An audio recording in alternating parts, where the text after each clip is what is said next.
1990년 3월 15일 목요일 저녁, 경기도 화성시의 한 농촌 마을에 봄 기운이 감돌고 있었습니다. 실종된 가족은 김모 씨와 부인 이모양, 그리고 12살 아들과 9살 딸이었습니다. 보리밭에서는 푸른 새싹이 고개를 내밀고 있었고, 마을 어귀의 개나리가 노란 뽐망울을 터뜨리기 시작했어요. 논두길을 따라 늘어선 버드나무에서는 새순이 돋아나고 있었습니다. 그런 평화로운 저녁, 한 가족이 집을 나서며 친척 집에 다녀오겠다 고 말했습니다. 부모와 두 아이, 4명이 함께였어요. 하지만 그들은 다시 돌아오지 않았습니다. 그런데 말입니다. 그들이 향했다던 친척 집에는 아무도 방문하지 않았다는 증언이 나왔습니다. 더욱 이상한 것은 그날 오후 김 씨에게 걸려온 정체불명의 전화였어요. 통화 후 김 씨의 표정이 굳어졌다고 이웃들이 증언했습니다. 이 이야기를 끝까지 따라가고 싶으시다면 지금 그것이 궁금하나의 구독과 좋아요 한 번씩 눌러주세요. 김 씨는 41살로 이 마을에서 태어나 자란 토박이였어요. 할아버지 때부터 이어받은 5,000평 정도의 농지를 경작하며 벼농사와 채소 재배로 생계를 이어가고 있었습니다. 마을에서는 성실한 농사꾼으로 통했어요. 매년 풍작을 거두었고 농사 기술도 뛰어났습니다. 이 씨는 38살로 인근 마을 출신이었고 결혼 후 이곳에 정착해 15년째 살고 있었어요. 남편 못지않게 부지런했고 마을 부녀회 활동도 적극적으로 참여했습니다. 김치 담그기, 된장 만들기 같은 일에는 솜씨가 특히 좋아서 마을 여성들 사이에서 인정받고 있었어요. 두 아이는 모두 마을 초등학교에 다니고 있었는데 큰아들 민수는 6학년, 작은 딸 영희는 3학년이었습니다. 민수는 반에서 공부를 잘하는 편이었고 축구를 좋아했어요. 영희는 그림, 그리기를 좋아하는 조용한 성격이었습니다. 두 아이 모두 예에 바르고 착해서 마을 어른들의 귀염을 받았어요. 김 씨 가족이 살던 집은 마을 중심부에서 조금 떨어진 곳에 있었어요. 마을 회관에서 걸어서 10분 정도 거리였습니다. 고자형 기와 집으로 대문간을 지나면 넓은 마당이 나오고 안채와 사랑채가 고자를 이루고 있었습니다. 집 뒤로는 200평 정도의 텃밭이 있었고 고추, 상추, 배추 같은 채소를 키웠어요. 앞쪽으로는 논이 펼쳐져 있어서 사계절 내내 아름다운 풍경을 자랑했습니다. 1990년 당시 화성 지역은 아직 개발이 본격화되기 전이어서 전형적인 농촌 마을의 모습을 그대로 간직하고 있었습니다. 마을에는 40여 가구가 살고 있었고 대부분 농업에 종사했어요. 마을 어귀에는 작은 상점과 파출소가 있었고 초등학교와 보건지소도 있었습니다. 버스는 하루에 5번 정도 운행했어요. 이들의 갑작스러운 실종은 온 마을을 뒤흔들었습니다. 김 씨는 마을에서 농사일에 성실하기로 소문난 사람이었어요. 새벽 5시면 일어나서 농기구를 점검하고 해가 질 때까지 밭에서 일했습니다. 매년 풍작을 거두었고 이웃들과의 품앗이도 적극적으로 참여했습니다. 특히 모내기철이나 추수철에는 다른 집 일도 도와주는 착한 사람이었어요. 이 씨 역시 부녀회 활동을 열심히 하며 마을 일에 관심이 많았어요. 마을 잔치가 있을 때면 음식 준비를 도맡아 했고 어려운 이웃이 있으면 먼저 나서서 도움을 주었습니다. 아이들도 예에 바르고 공부를 잘하기로 유명했습니다. 마을에서는 모범 가정으로 불렸어요. 사건 전날인 3월 14일 수요일부터 시간을 되짚어 보겠습니다. 이날은 농번기를 앞두고 김 씨가 농기구를 정비하는 날이었어요. 전날 밤 비가 살짝 내려서 공기가 촉촉했고 아침에는 옅은 안개가 깔려 있었습니다. 오전 6시 김 씨가 가장 먼저 일어났습니다. 평소보다 30분 일찍 일어난 것이었어요. 마당에서 간단한 체조를 한 후 세수를 했습니다. 오랜 농사일로 굳어진 어깨와 허리를 풀어주는 것이 일과였어요. 오전 6시 30분, 이 씨가 일어나 아침 준비를 시작했습니다. 부엌에서 불을 떼고 쌀을 씻었어요. 된장찌개용 물을 썰고 김치를 꺼내 놓았습니다. 30년 넘게 해온 일이라 손에 익어 있었어요. 오전 7시 아이들이 일어났습니다. 민수는 자명종 소리에 바로 일어났지만 영희는 어머니가 깨워야 했어요. 아이들이 세수하는 동안 이 씨는 식탁을 차렸습니다. 오전 7시 30분 가족이 함께 아침 식사를 했습니다. 된장찌개와 김치, 그리고 이 씨가 직접 만든 멸치볶음이 상에 올랐어요. 민수는 오늘 있을 체육 시간에 대해 이야기했고, 영희는 미술 숙제 때문에 고민이라고 했습니다. 오전 8시, 김 씨는 평소처럼 작업복을 입고 헛간으로 나갔습니다. 오늘은 트랙터와 경운기의 상태를 점검하는 날이었어요. 엔진 오일을 확인하고 벨트 상태를 살펴봤습니다. 호미와 삽 같은 농기구들도 하나씩 점검하며 날을 갈았어요. 이웃 박모 씨가 김 씨가 혼자서 중얼거리며 농기구를 닦고 있더라고 기억했습니다. 무슨 생각을 그렇게 하나 싶었어요. 평소보다 더 꼼꼼하게 정리하는 것 같았어요. 오전 8시 30분 아이들이 학교에 갔습니다. 민수는 친구들과 함께 자전거를 타고 영희는 같은 마을 언니와 함께 걸어서 학교로 향했어요. 학교까지는 마을에서 1km 정도 거리였습니다. 아스팔트 포장도로를 따라가면 15분 정도 걸렸어요. 이 씨는 아이들을 배웅한 후 집안일을 시작했어요. 된장을 담글 준비를 하고 있었는데 메주를 우린 물의 상태를 확인하고 소금의 농도를 맞추는 작업이었습니다. 마을 부녀회에서 함께하는 일이어서 옆집 할머니 정모양이 도움을 주러 왔었어요. 이 씨가 평소보다 말수가 적어 보였지만 특별히 이상한 점은 없었다고 정 씨는 증언했습니다. 다만 가끔 멍하니 있을 때가 있었어요. 뭔가 생각이 많은 것 같았어요. 오전 10시경 김 씨는 농협에 다녀왔습니다. 농자금 대출건으로 상담을 받기 위해서였어요. 트랙터에 탄 김 씨를 마을 어귀에서 본 주민들이 여럿 있었습니다. 농협까지는 차로 20분 정도 거리였어요. 농협 직원 송모 씨는 김 씨가 올해 농사 계획에 대해 구체적으로 상담했다고 기억했습니다. 벼농사 면적을 늘리고 싶다고 하더라고요. 특별히 급하거나 다급해 보이지는 않았어요. 평소와 같은 모습이었습니다. 상담은 약 30분 정도 진행되었고 김 씨는 서류를 준비해서 다시 오겠다고 했어요. 오전 11시 30분 김 씨가 집으로 돌아왔습니다. 이 씨에게 농협에서 있었던 일을 이야기했어요. 대출은 문제없이 받을 수 있을 것 같다고 말했습니다. 올해는 고추 농사도 좀 더 크게 해볼 생각이라고 했어요. 점심시간에 김 씨가 돌아와 가족이 함께 식사를 했습니다. 이날 메뉴는 된장찌개와 김치, 그리고 묵은지, 볶음이었어요. 아이들이 학교에서 있었던 일들을 이야기했는데 민수는 다음 달 소풍 계획에 대해 신나게 말했고 영희는 미술 시간에 그림을 자랑했습니다. 아빠, 소풍 때 도시락 뭐 싸줄 거예요? 민수가 물었어요. 김밥이 좋을까요? 아니면 주먹밥이 좋을까요? 이 씨가 미리미리 준비해두자고 웃으며 답했습니다. 평범하고 화목한 점심시간이었어요. 오후 1시 아이들이 학교로 돌아간 후 김 씨도 다시 농사일을 하러 나갔습니다. 이번에는 밭으로 가서 고추밭을 갈아엎는 작업을 했어요. 올해 심을 고추 모종을 위한 준비였습니다.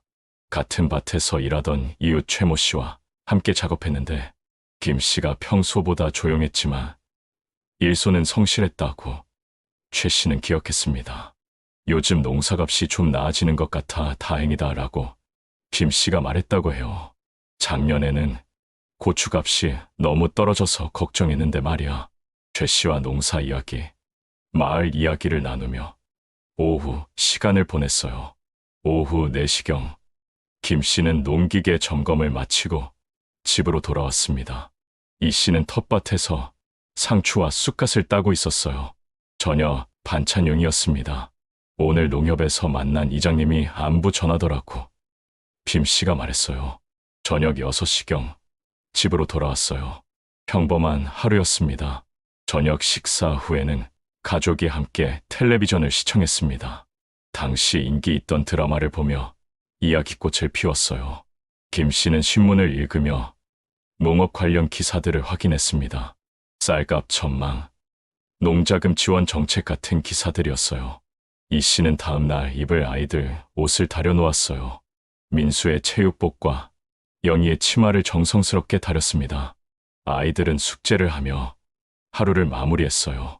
밤 10시쯤 아이들이 잠자리에 들었고 부부도 11시경 잠들었습니다. 3월 15일 목요일 아침도 다르지 않았습니다. 오전 6시 30분 김 씨가 가장 먼저 일어났어요. 평소보다 조금 늦은 기상이었습니다. 마당에서 간단한 체조를 한 후 세수를 했습니다. 오랜 농사일로 굳어진 어깨와 허리를 풀어주는 것이 일과였어요. 오전 7시에 이 씨가 일어나 아침 준비를 시작했습니다. 부엌에서 불을 떼고 쌀을 씻었어요. 된장찌개를 끓이고 밑반찬을 차렸습니다. 어제 텃밭에서 딴 상추로 쌈을 준비했어요. 오전 7시 30분 아이들이 학교에 갔습니다. 민수는 친구들과 약속이 있어서 일찍 나갔고 영희는 평소보다 10분 늦게 출발했어요. 영희야, 지각하면 안 된다고 이 씨가 당부했습니다. 아이들이 나간 후 김 씨 부부는 하루 일과를 시작했어요. 김 씨는 오늘 할 일을 정리했고 이 씨는 집 청소를 시작했습니다. 오늘은 날씨가 좋으니까 이불을 털어야겠다고 이 씨가 말했어요. 오전 9시경 김 씨는 다시 농협에 다녀왔습니다. 어제 상담받은 서류를 가져가기 위해서였어요. 이번에는 자전거를 타고 갔습니다. 트랙터는 연료가 아까워서 가까운 거리는 자전거를 이용했어요. 농협에서 만난 직원 송모 씨는 김 씨가 서류를 다 준비해 왔더라고 기억했습니다. 대출 승인은 다음 주쯤 날 것 같다고 했어요. 김 씨가 기뻐하는 모습이었어요. 오전 10시 30분 김 씨가 집으로 돌아오는 길에 마을 슈퍼에 들렀습니다. 담배 한 갑과 건전지를 샀어요. 슈퍼 주인 윤모 양과 잠깐 이야기를 나눴습니다. 요즘 농사 준비하느라 바쁘시죠? 라고 윤 씨가 물었어요. 그렇긴 한데 올해는 좀 더 열심히 해볼 생각이에요. 라고 김 씨가 답했다고 합니다. 오전 11시 김 씨가 집에 도착했습니다. 이 씨는 마당에서 빨래를 널고 있었어요. 농협에서 일이 잘 됐다고 김 씨가 말했습니다. 다음 주면 대출 승인이 날 것 같아. 점심 전인 11시 30분경 김 씨는 트랙터 점검을 마저 했습니다. 어제 하다만 일이 있었어요. 엔진 오일을 교환하고 에어 필터를 청소했습니다. 이웃 박모 씨가 김 씨가 트랙터를 유난히 꼼꼼하게 점검하더라고 증언했어요. 점심시간에는 가족이 함께 식사를 했습니다. 아이들이 학교에서 돌아와 도시락 이야기를 또 꺼냈어요. 엄마, 친구들은 햄버거 도시락도 싸운다던데 라고 영희가 말했습니다. 우리도 한번 해보자고 이 씨가 웃으며 답했어요. 오후 1시 아이들이 학교로 돌아간 후 이상한 일이 시작되었습니다. 김 씨에게 전화가 한 통 걸려왔어요. 오후 2시 15분경이었는데 집 전화로 걸려온 통화였습니다. 당시 전화를 받은 것은 김 씨였어요. 이웃 박모 씨가 누군가와 통화하는 김 씨의 목소리가 평소보다 진지했다고 기억했습니다. 박 씨는 김 씨 집과 담장을 사이에 두고 살고 있어서 목소리가 들렸어요. 통화는 약 10분 정도 지속되었는데 김 씨가 네, 알겠습니다라는 말을 여러 번 했다고 해요. 처음에는 평범한 통화인 줄 알았어요. 그런데 중간에 김 씨 목소리가 점점 작아지더라고요. 뭔가 심각한 얘기를 하는 것 같았어요. 박 씨의 증언입니다. 마지막에는 거의 속삭이듯이 말하더라고요. 통화 후 김 씨의 표정이 약간 굳어진 것을 이 씨가 알아챘습니다. 여보, 무슨 일이야? 이 씨가 물었지만 김 씨는 별일 아니야. 농협에서 확인할 게 있다고 하더라고 대답했어요.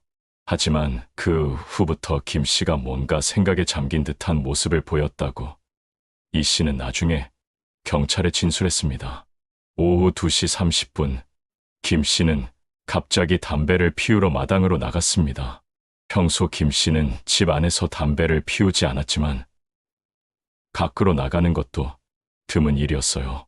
이웃 최모 씨가 김 씨가 마당에서 담배를 피우며 하늘을 보고 있더라고 증언했습니다. 오후 3시경, 김 씨는 갑자기 오늘 저녁에 잠깐 나가야 할 일이 있다고 말했습니다. 이 씨가 무슨 일인데? 라고 묻자 친척 어른이 몸이 편찮으셔서 잠깐 다녀와야 한다고 설명했어요. 구체적으로 어느 친척인지는 명확히 말하지 않았습니다. 누구인데, 형님, 누나? 이 씨가 다시 물었지만 김 씨는 멀지 않은 곳이니까 저녁 먹고 다녀오겠다고만 했어요. 이 씨는 뭔가 이상하다고 느꼈지만 더 묻지 않았습니다. 자, 여기서 한 가지. 김 씨의 친척 관계를 살펴보면 의문스러운 점이 있습니다. 김 씨의 형제는 모두 3명이었는데 형 1명과 누나 1명이 있었어요. 형 김모 씨는 서울에서 택시 운전을 하며 직장 생활을 하고 있었고 누나 김모 양은 인천에서 작은 음식점을 운영하고 있었습니다. 이 씨의 쪽 친척들도 대부분 멀리 떨어진 곳에 살고 있었어요. 친정어머니는 전라도에 계셨고 오빠는 부산에서 일하고 있었습니다. 그런데 김 씨가 말한 가까운 친척이 과연 누구였을까요? 더욱이 갑작스럽게 편찮다는 소식을 들었다면 누구인지 명확히 말하는 것이 자연스럽지 않을까요? 오후 3시 30분, 김 씨는 헛간으로 가서 뭔가를 확인했습니다. 이웃 정모양이 김 씨가 헛간에서 무언가를 찾는 것 같더라고 증언했어요. 30분 정도 있다가 나왔는데 손에 뭔가를 들고 있었어요. 거리가 멀어서 정확히 뭔지는 모르겠지만요. 오후 4시 아이들이 학교에서 돌아왔습니다. 민수는 친구들과 축구를 하고 와서 땀을 흘리고 있었고 영희는 미술 시간에 그림을 가지고 왔어요. 아빠, 이거 봐요. 영희가 그림을 자랑했습니다. 가족이 모두 나온 그림이었어요. 김 씨는 영희의 그림을 보고 잘 그렸네라고 칭찬했지만 표정이 평소보다 굳어 보였어요. 이 씨가 다시 한번 정말 괜찮냐고 물었지만 김 씨는 피곤해서 그래라고 답했습니다. 오후 4시 30분, 평소보다 일찍 저녁을 먹기로 했습니다. 이 씨가 아빠가 일찍 나가셔야 해서 저녁을 일찍 먹자고 아이들에게 설명했어요. 아이들은 어디 가세요? 라고 물었고 김 씨는 친척 어른 문병 갔다 올게라고 답했습니다. 오후 5시 이 씨가 저녁 준비를 시작했습니다. 오늘은 갈비찜을 하기로 했어요. 어제부터 준비해둔 갈비에 양념을 하고 당근과 물을 넣어 끓이기 시작했습니다.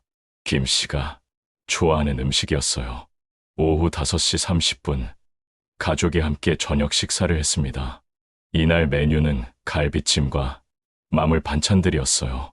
이 씨가 아침부터 정성스럽게 준비한 음식이었습니다. 갈비찜에 국물이 진하고 맛있었어요. 식사 중에 김 씨가 아이들에게 아빠가 잠깐 볼 일이 있어서 나갔다 올 텐데 엄마 말씀 잘 듣고 있어야 한다고 당부했어요. 언제 오실 거예요? 라고 민수가 물었습니다. 늦지 않게 올게. 너희들 자기 전에는 돌아올 거야 라고 김 씨가 답했어요. 그런데 이상한 일이 벌어졌습니다. 저녁 6시경 이 씨가 갑자기 나도 함께 가겠다고 말한 거예요. 김 씨는 처음에 혼자 다녀올 수 있어라고 했지만 이 씨가 오랜만에 친척 어른을 뵀는데 인사라도 드려야 하지 않겠어? 라고 했습니다. 사실 이 씨는 김 씨의 행동이 평소와 달라서 걱정이 되었어요. 오늘 오후부터 뭔가 이상했거든요. 전화를 받은 후부터 표정이 좋지 않았고 말수도 줄어들었습니다. 혼자 보내기가 불안했어요. 김 씨는 잠깐 망설이다가 그래, 함께 가자고 했습니다. 결국 부부가 함께 가기로 했어요. 하지만 여기서 또 이상한 점이 발견됩니다. 이 씨가 아이들은 어떻게 하지? 라고 묻자 김 씨가 함께 데리고 가자고 제안한 거예요. 평소 김 씨는 아이들을 밤늦게 데리고 다니는 것을 좋아하지 않았는데 그날은 달랐습니다. 친척 어른이 아이들 보고 싶어 하신다는 것이 이유였어요. 정말요? 그럼 우리도 인사드리러 가요. 영희가 신이 났습니다. 민수도 친척 할아버지예요. 라고 물었어요. 김 씨는 할아버지야. 오랜만에 보시니까 좋아하실 거야 라고 답했습니다. 이 씨는 아이들이 좋아하는 모습을 보고 망설였어요. 평소라면 아이들을 데리고 문병을 가지 않았을 텐데요. 하지만 김 씨가 그러자고 하니까 따르기로 했습니다. 그럼 우리 모두 가자고 했어요. 저녁 6시 15분 가족들이 외출 준비를 시작했습니다. 이 씨는 아이들에게 깨끗한 옷으로 갈아입히고 자신도 외출복으로 갈아입었어요. 김 씨는 평소 입던 점퍼를 입고 지갑을 챙겼습니다. 이 씨는 친척 어른께 드릴 선물을 준비했어요. 집에서 기른 계란 한 판과 직접 담근 김치를 포장했습니다. 빈손으로 갈 수는 없잖아 라고 말하며 정성스럽게 준비했어요. 저녁 6시 30분 가족 4명이 모두 함께 집을 나섰습니다. 김 씨가 운전하는 흰색 포니 승용차에 탔어요. 차량 번호는 경기 36바 1234번이었습니다. 1987년식 포니로 김 씨가 3년 전에 중고로 산 차였어요. 김 씨가 운전석에, 이 씨가 조수석에 앉았고 뒷좌석에는 아이가 나란히 앉았어요. 민수는 창가 쪽에, 영희는 가운데 자리에 앉았습니다. 이 씨는 준비한 선물을 무릎에 올려놓았어요. 이웃들은 온 가족이 나가는 게 조금 이상했다고 나중에 증언했습니다. 평소 김 씨의 가족은 가족 단위로 외출하는 경우가 많지 않았거든요. 특히 저녁 시간에 아이들까지 데리고 나가는 것은 흔치 않은 일이었어요. 마을 입구 슈퍼 앞을 지나갈 때 주인 할머니 눈 모양이 손을 흔들어 인사했는데 차 안의 가족들도 모두 손을 흔들어 화답했다고 합니다. 평소와 다름없어 보였어요. 아이들도 밝게 웃고 있었고요 라고 윤 씨는 기억했습니다. 저녁 6시 45분 김 씨의 차량이 마을 중심부를 지나갔습니다. 마을 회관 앞에서 이장 한모 씨가 어디 가시냐고 손짓으로 물었어요. 김 씨가 창문을 열고 잠깐 다녀올게요 라고 답했습니다. 이것이 마을 사람들이 김 씨 가족을 본 마지막 모습이었어요. 저녁 7시경 김 씨의 차량이 마을을 완전히 벗어났습니다. 마을에서 나가는 길은 두 갈래였는데 하나는 화성 시내로 향하는 길이고 다른 하나는 수원 방향으로 가는 길이었어요. 목격자들의 증언에 따르면 김 씨 차량은 화성 시내 방향으로 향했다고 합니다. 이 길은 왕복 2차선 아스팔트 도로였어요. 양쪽으로 논밭이 펼쳐져 있었고 간간히 농가들이 보였습니다. 저녁 시간이어서 교통량은 많지 않았어요. 트럭 몇 대와 승용차 서너 대가 지나갈 뿐이었습니다. 김 씨가 말한 친척은 과연 누구였을까요? 경찰 조사 결과 그날 김 씨의 모든 친척들을 확인했지만 아무도 김 씨 가족의 방문을 받지 않았다고 했습니다. 김 씨의 형 김모 씨는 그날 저녁 집에 있었는데 동생이 오지 않았다고 증언했어요. 동생이 오면 미리 연락을 주는 편인데 그날은 아무 연락이 없었어요. 몸이 편찮다는 얘기도 들은 적이 없고요. 형 김모 씨의 증언입니다. 누나 김모 양도 마찬가지였습니다. 그날 가게에서 일하고 있었는데 동생이 오지도 않았고 연락도 없었어요. 이 씨 쪽 친척들도 모두 같은 대답이었어요. 친정어머니는 딸이 온다고 하면 미리 음식 준비를 하는데 그날은 아무 연락이 없었다고 했습니다. 오빠도 동생이 부산까지 올 리는 없고 연락도 받지 못했다고 증언했어요. 그렇다면 실제 목적지는 어디였을까요? 김 씨가 거짓말을 한 것일까요? 아니면 정말 급작스럽게 계획이 바뀐 것일까요? 이 부분은 지금까지도 명확하게 밝혀지지 않은 수수께끼입니다. 혹시 김 씨가 가족을 속인 것일까요? 아니면 정말 누군가로부터 급한 연락을 받은 것일까요? 오후에 걸려온 전화와 관련이 있는 것일까요? 의문은 꼬리에 꼬리를 물고 이어집니다. 다음 날인 3월 16일 금요일 오전 8시. 아이들이 학교에 나타나지 않았습니다. 민수의 담임 선생님인 임모 씨가 이상하게 생각하고 집에 전화를 걸었지만 닿는 사람이 없었어요. 처음에는 가족이 모두 잠들어 있나 보다 생각했습니다. 평소 민수는 지각을 안 하는 아이였어요. 성실하고 책임감도 강했고요. 그래서 더 이상하다고 생각했어요. 임모 씨의 증언입니다. 영희의 담임 박모 씨도 비슷한 생각이었어요. 영희도 결석을 거의 안 하는 아이였거든요. 오전 9시, 10시가 되어도 연락이 안 되자 선생님들이 걱정하기 시작했어요. 학교에서는 보통 무단결석 시 가정에 연락을 취하는 것이 원칙이었습니다. 하지만 전화가 계속 받지 않았어요. 오전 11시경 임모 씨가 같은 마을에 사는 다른 학생의 어머니에게 연락했습니다. 김 씨네 아이들이 오늘 학교에 안 왔는데 집에 무슨 일이 있나요? 하지만 그 어머니도 자세한 사정을 모르고 있었어요. 오후 1시경 담임 선생님이 직접 김 씨 집을 찾아갔습니다. 학교에서 김 씨 집까지는 자전거로 15분 정도 거리였어요. 대문을 두드려 봐도 응답이 없었습니다. 담장 너머로 보니 마당도 조용했어요. 담임 선생님이 이웃집에 물어보니 어젯밤 나간 후 아직 돌아오지 않았다는 얘기를 들었습니다. 이상하다고 생각한 이웃 박모 씨가 상황을 파악하기 시작했어요. 김 씨가 하루 종일 집을 비우는 경우는 거의 없었거든요. 오후 2시경 마을 이장 한모 씨에게 상황이 전달되었습니다. 이장이 김 씨 집을 직접 확인해 보기로 했어요. 마을에서는 이런 일이 있으면 이장이 나서서 해결하는 것이 관례였습니다. 오후 3시경 박모 씨가 김 씨 집을 자세히 살펴봤습니다. 집 문은 모두 잠겨 있었고 마당에 개도 보이지 않았어요.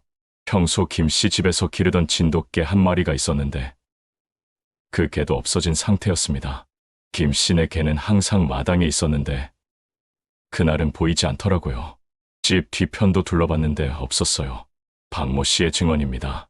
개까지 없어진 것이 이상했어요. 혹시 개도 함께 데리고 간 것일까요? 오후 4시경 이웃들이 모여서 상황을 논의했습니다. 마을 어른들 5명이 김 씨 집 앞에 모였어요. 이상하다. 뭔가 일이 있는 것 같다는 의견들이 나왔습니다. 오후 5시경 마을 이장 한모 씨가 상황을 점검했습니다. 김 씨 집 주변을 돌아보고 이웃들의 증언을 종합해본 결과 뭔가 이상하다는 판단을 내렸어요. 평소 김 씨 가족이 연락 없이 집을 비우는 경우가 없었거든요. 김 씨는 농사일 때문에 하루 종일 나가 있을 수는 있어도 아이들을 학교에 안 보내는 일은 없었어요. 그것도 아무 연락 없이 말이에요. 이장 한모 씨의 판단이었습니다. 경찰서에 신고하기로 결정했어요. 오후 6시 30분 드디어 화성경찰서에 신고가 접수되었습니다. 김 씨 가족 4명이 어제 저녁 집을 나간 후 연락이 되지 않는다는 내용이었어요. 접수받은 경찰관은 가출일 수도 있으니 조금 더 기다려보라고 했지만 이장이 그런 가족이 아니다라고 강조했습니다. 오후 7시 경찰이 김 씨 집으로 출동했습니다. 파출소에서 가까운 거리였어요. 경찰관 2명이 이장과 함께 김 씨 집을 확인했습니다. 경찰이 집을 확인했을 때 문은 모두 잠겨 있었습니다. 이장과 함께 집 안으로 들어가 봤어요. 집 안은 깔끔하게 정리된 상태였습니다. 거실 탁자 위에는 어제 저녁에 먹다 남은 과일이 그대로 있었어요. 김 씨가 평소 사용하던 지갑과 이 씨의 핸드백이 없어진 것을 확인했습니다. 하지만 다른 귀중품들은 그대로 있었어요. 장롱 안에 목걸이와 반지, 그리고 서랍 속의 현금도 그대로 있었습니다. 특이한 점은 김 씨의 농작업복과 장화가 그대로 있었다는 것입니다. 평소 김 씨가 외출할 때 입던 정장도 옷장에 걸려 있었어요. 그렇다면 김 씨는 무엇을 입고 나간 걸까요?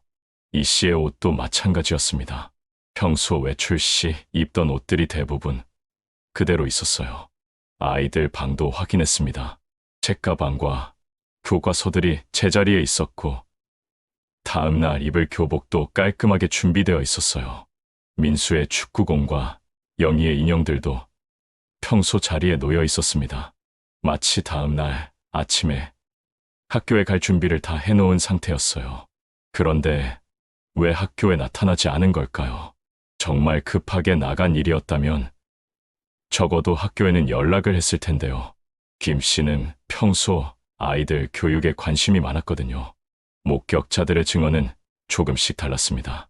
마을 입구 상점 주인 윤 모양은 저녁 7시경 김 씨 차량이 마을을 나가는 것을 봤다고 했어요. 차 안에 가족 4명이 모두 타고 있었고 평소처럼 인사를 나누었다고 증언했습니다. 특별히 이상한 점은 없어 보였어요. 평소와 같은 모습이었습니다. 김 씨가 운전하고 아이들이 뒷자리에 앉아 있었어요. 손을 흔들어 인사도 했고요. 윤 모양의 증언입니다. 하지만 마을에서 5km 떨어진 인근 주유소 직원 신모 씨는 그날 저녁 김 씨 차를 보지 못했다고 증언했습니다. 평소 김 씨가 그 길로 나갈 때면 항상 들르던 곳이었는데 말이에요. 김 씨는 일주일에 2~3번은 기름을 넣으러 오는 단골이었어요. 차량도 잘 알고 있고 가족들 얼굴도 익숙했어요. 그런데 그날은 보지 못했습니다. 신모 씨의 증언입니다. 만약 그 길로 갔다면 분명히 들렀을 텐데요. 또 다른 목격자도 있었습니다. 화성 시내로 향하는 도로에서 상점을 운영하는 장모 씨는 그날 저녁 8시경 김 씨와 비슷한 차를 봤다고 했어요. 하지만 어둠 때문에 정확하게 확인하지는 못했다고 했습니다. 차량 색깔과 모델은 비슷했지만 번호판은 확인하지 못했어요. 그 시간에는 차량이 많지 않아서 기억에 남긴 하는데 정확하지는 않아요. 장모 씨의 증언이었습니다. 우리가 놓친 건 무엇일까요? 더 이상한 것은 차량의 행방이었습니다. 신고 접수 후 경찰은 즉시 차량 추적에 나섰어요. 당시에는 지금처럼 CCTV가 많지 않았지만 주요 도로의 검문소와 요금소를 통해 추적을 시도했습니다. 경기도 내 모든 파출소와 지구대에 김 씨 차량에 대한 수배령이 내려졌어요. 흰색 포니 승용차 경기 36바 1234번. 하지만 이틀이 지나도 어떤 단서도 나오지 않았습니다. 사흘 후인 3월 18일 일요일 오전 10시 30분 드디어 김 씨의 포니 승용차가 발견되었습니다. 하지만 전혀 예상치 못한 곳에서였어요. 서울 외곽 경기도 광주시의 한 산간 지역이었습니다.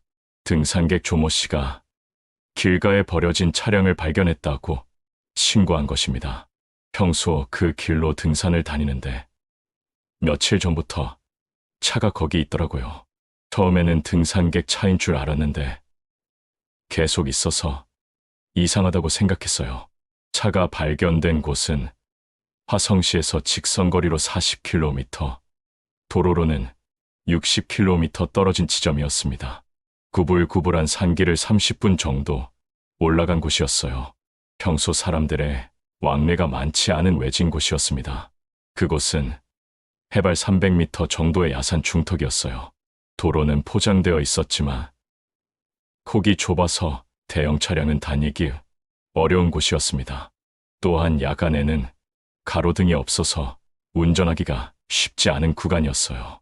왜 김 씨가 그런 곳에 차를 가져갔을까요?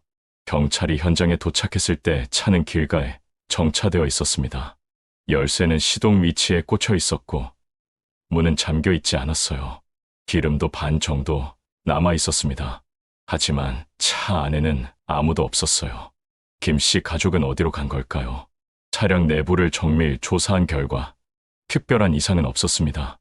다만 몇 가지 눈에 띄는 점들이 있었어요. 뒷좌석에서 아이들의 학용품 몇 개가 발견되었습니다. 민수의 연필통과 영희의 지우개였어요. 또한 이 씨의 머리핀 하나가 조수석 바닥에 떨어져 있었습니다. 운전석에는 김 씨의 담배와 라이터가 있었어요. 김 씨는 하루에 반 갑 정도 피우는 애연가였는데 담배갑은 거의 다 떨어진 상태였습니다. 차 안에서 담배를 피운 흔적도 있었어요. 재떨이에 담배꽁초 2개가 있었습니다. 트렁크를 열어봤더니 더욱 이상한 점이 발견되었습니다. 김 씨가 항상 차에 싣고 다니던 농기구들이 그대로 있었어요. 호미와 삽, 그리고 비료포대 몇 개도 있었습니다. 하지만 평소 차에 있어야 할 김 씨의 작업 장갑은 없었어요. 이 씨가 준비했던 선물 포장지도 발견되었습니다. 계란 포장 상자와 김치통이 비어있는 채로 트렁크에 있었어요. 선물을 누군가에게 전달한 것일까요? 아니면 다른 이유로 비어있는 걸까요? 차 주변을 수색했지만 가족들의 흔적은 찾을 수 없었습니다. 발자국이나 의류 조각, 개인 소지품 같은 것들 말이에요. 반경 1km 내외를 샅샅이 뒤졌지만 아무것도 발견되지 않았습니다. 마치 차에서 내린 후 공중으로 사라진 것 같았어요. 그 지역에는 등산로가 여러 개 있었습니다. 하지만 모두 험하고 가파른 길들이었어요. 아이들이 걷기에는 쉽지 않은 곳들이었습니다. 게다가 밤에 그런 길을 걸을 수는 없었을 거예요. 여기서 의문이 하나 더 생깁니다. 차가 발견된 곳은 화성시에서 40km나 떨어진 지점이었습니다. 김 씨가 그곳에 갈 이유를 아무도 알지 못했어요. 게다가 그 지역은 당시 개발이 덜 된 산간 지역이어서 사람들의 왕래가 많지 않은 곳이었습니다. 지형을 살펴보면 더욱 이상합니다. 차가 발견된 곳은 해발 300m 정도의 야산 중턱이었어요. 도로는 포장되어 있었지만 폭이 좁아서 대형 차량은 다니기 어려운 곳이었습니다. 또한 야간에는 가로등이 없어서 운전하기가 쉽지 않은 구간이었어요. 그 지역 주민들에게 물어봐도 아무도 김 씨 가족을 본 적이 없다고 했습니다. 인근에 사는 농부 최모 씨는 3월 15일 밤에 차 소리를 들었던 것 같다고 증언했어요. 밤 10시쯤이었던 것 같은데 평소에는 그 시간에 차가 다니지 않는 곳이라 기억에 남아요. 하지만 정확한 시간은 기억나지 않고 어떤 차인지도 확인하지 못했다고 했습니다. 다른 주민들은 아무것도 보거나 듣지 못했다고 증언했어요. 수사가 진행되면서 김 씨의 최근 행적이 면밀히 조사되었습니다. 농협 직원 송모 씨에 따르면 실종 일주일 전인 3월 8일 김 씨가 예금을 인출했다고 해요. 금액은 300만 원 정도였는데 당시로서는 상당한 액수였습니다. 농기계 구입 때문에 필요하다고 하더라고요. 트랙터를 바꾸려고 한다고 했어요. 특별히 이상해 보이지는 않았어요. 매년 이맘때쯤 농기계 점검하고 교체하는 경우가 많거든요. 송모 씨의 증언이었습니다. 또한 며칠 전부터 누군가와 자주 전화 통화를 했다는 이웃들의 증언도 나왔습니다. 박모 씨는 김 씨가 평소보다 전화를 많이 받는 것 같았다고 말했어요. 목소리도 평소보다 조용했고 통화 시간도 길었어요. 특히 실종 전 며칠간은 거의 매일 전화가 왔어요. 저녁 시간에 주로 걸려왔는데 김 씨가 밖으로 나가서 통화하는 경우도 있었어요. 박모 씨의 증언입니다. 하지만 통화 상대방을 특정할 수는 없었어요. 김 씨의 형 김모 씨를 만나 인터뷰한 결과도 흥미로웠습니다. 동생이 최근 들어 뭔가 고민이 있는 것 같았어요.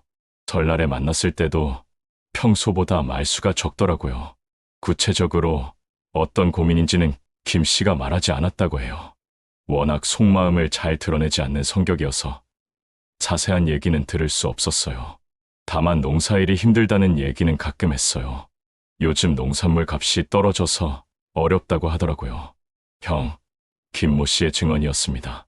반면 이 씨의 친구들은 최근 이 씨가 평소보다 조용했지만 특별한 문제가 있어 보이지는 않았다고 증언했습니다.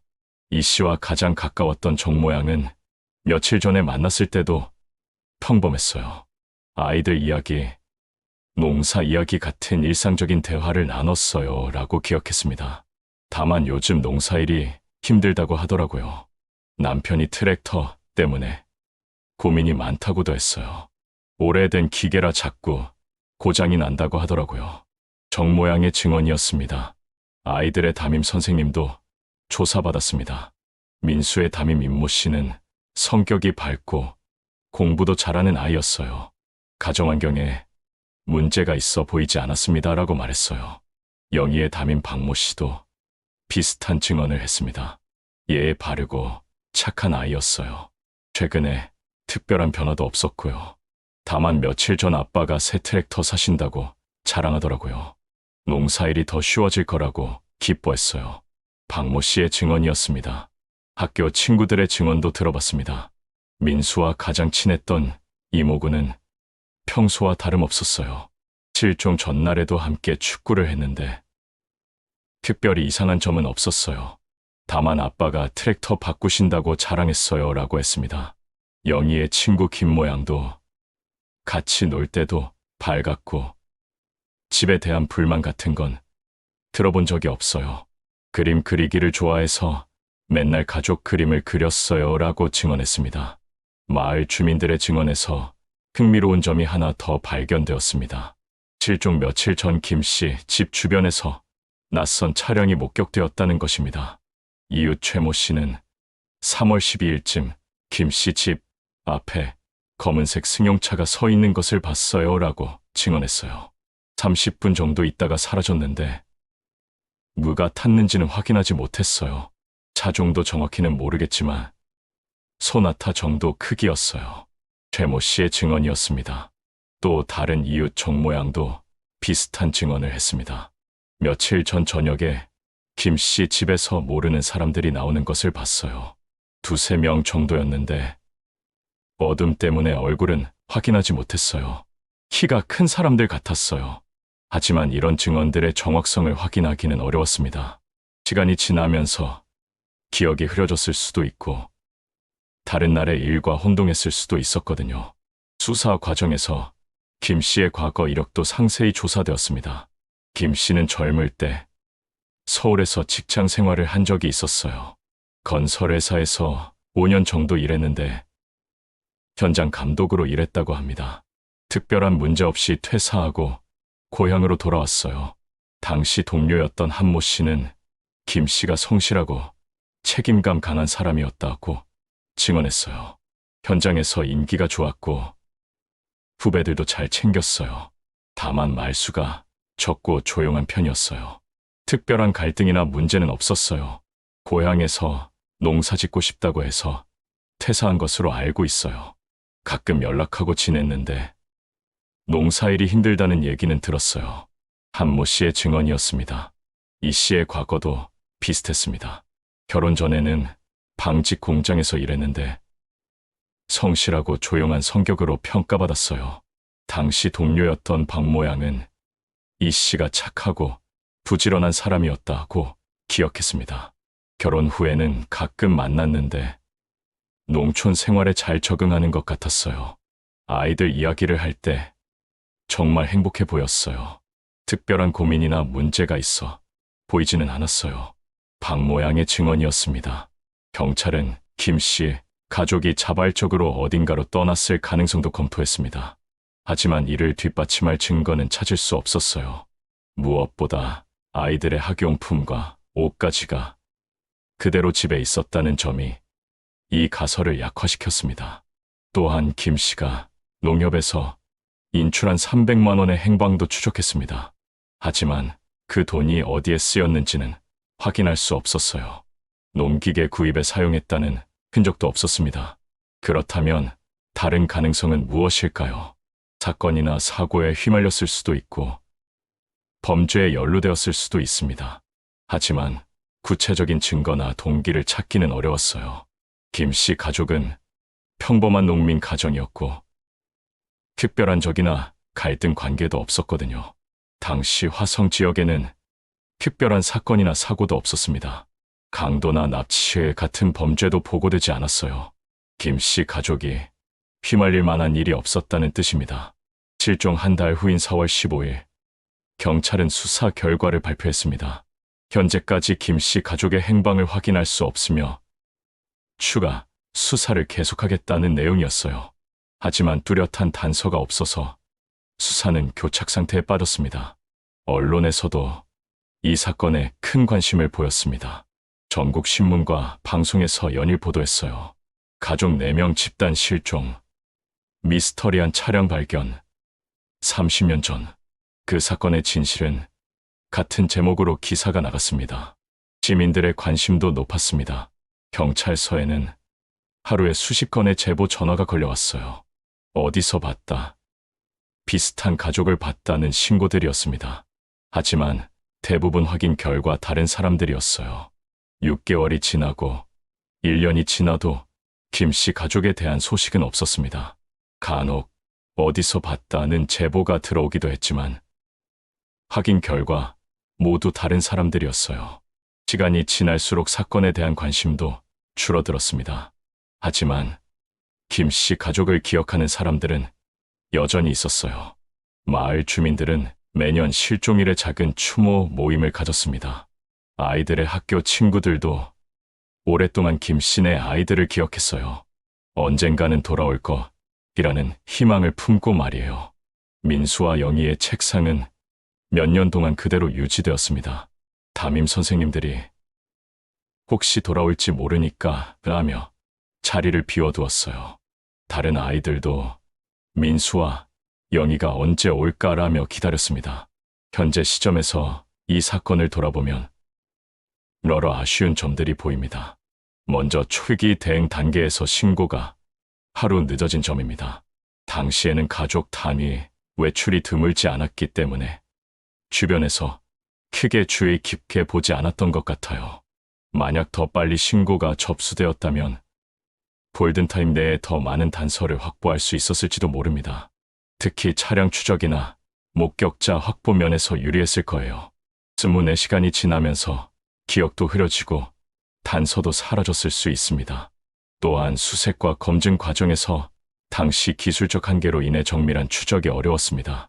1990년에는 지금처럼 CCTV가 많지 않았고 GPS 추적이나 휴대폰 위치 확인 같은 기술도 없었어요. 목격자 증언에만 의존해야 하는 상황이었습니다. 수사 기법 면에서도 아쉬움이 남습니다. 현재라면 디지털 포렌식이나 과학 수사를 통해 더 많은 단서를 찾을 수 있었을 것입니다. 차량에서 발견된 증거물들에 대한 정밀 분석, DNA 검사, 지문 감식 등이 더 체계적으로 이뤄질 수 있었을 거예요. 특히 차량 내부에서 발견된 머리핀이나 학용품들에 대한 과학적 분석이 부족했습니다.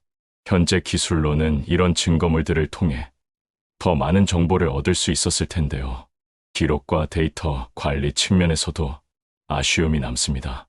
당시 수사 기록의 상당 부분이 체계적으로 보관되지 않아서 나중에 재수사를 할 때 어려움이 있었어요. 목격자 진술서, 현장 사진, 물증 분석 결과 등이 일부만 남아있는 상황입니다. 또한 당시 전화통화 기록에 대한 추적도 제대로 이뤄지지 않았어요. 김 씨에게 실종 당일 오후 걸려온 전화의 발신지나 내용을 파악할 수 있었다면 사건 해결에 결정적인 단서가 되었을 것입니다. 언론 보도와 관련해서도 교훈을 얻을 수 있습니다. 당시 일부 언론에서 추측성 보도를 내보냈는데 이것이 사회 혼란을 주기도 했어요. 가족 도피설, 빚 때문에 야반도 주설 같은 근거 없는 추측들이 확산되었습니다. 또한 가족들의 사생활이 과도하게 공개되면서 2차 피해가 발생하기도 했습니다. 김 씨의 과거 직장 생활이나 경제 상황 등이 상세히 보도되면서 가족들이 고통받았어요. 마지막으로 이런 사건이 지역사회에 미치는 충격을 고려할 때 추측성 보도나 소문 확산을 방지하는 것이 중요함을 다시 한번 확인할 수 있습니다.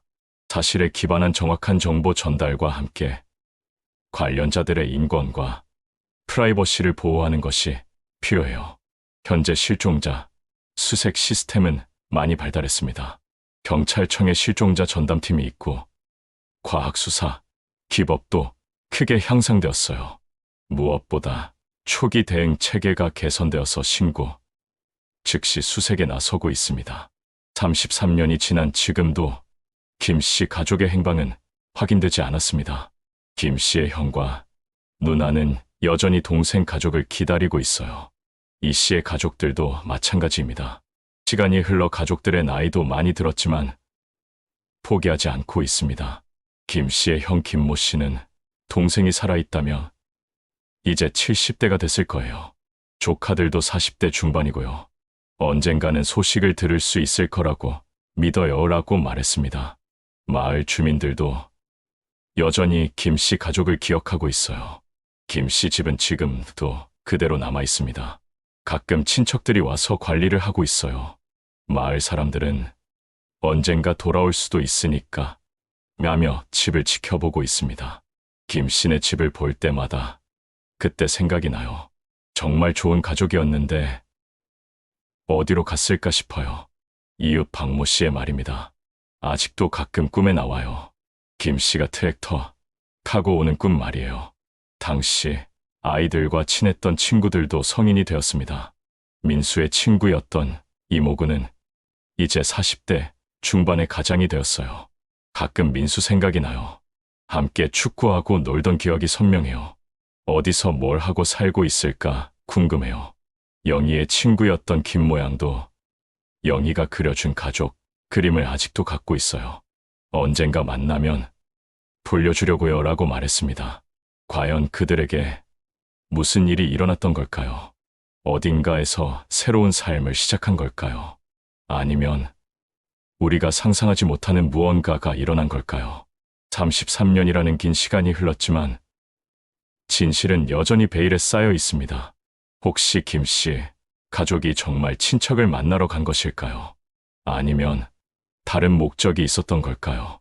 오후에 걸려온 전화가 모든 것의 시작이었던 걸까요? 당신의 구독과 좋아요 한 번이 다음 장면을 여는데 힘이 됩니다. 그것이 궁금한 아이와 함께 해주세요. 어딘가에서 답을 기다리고 있을지도 모를 진실을 우리는 계속 찾아야 할 것입니다.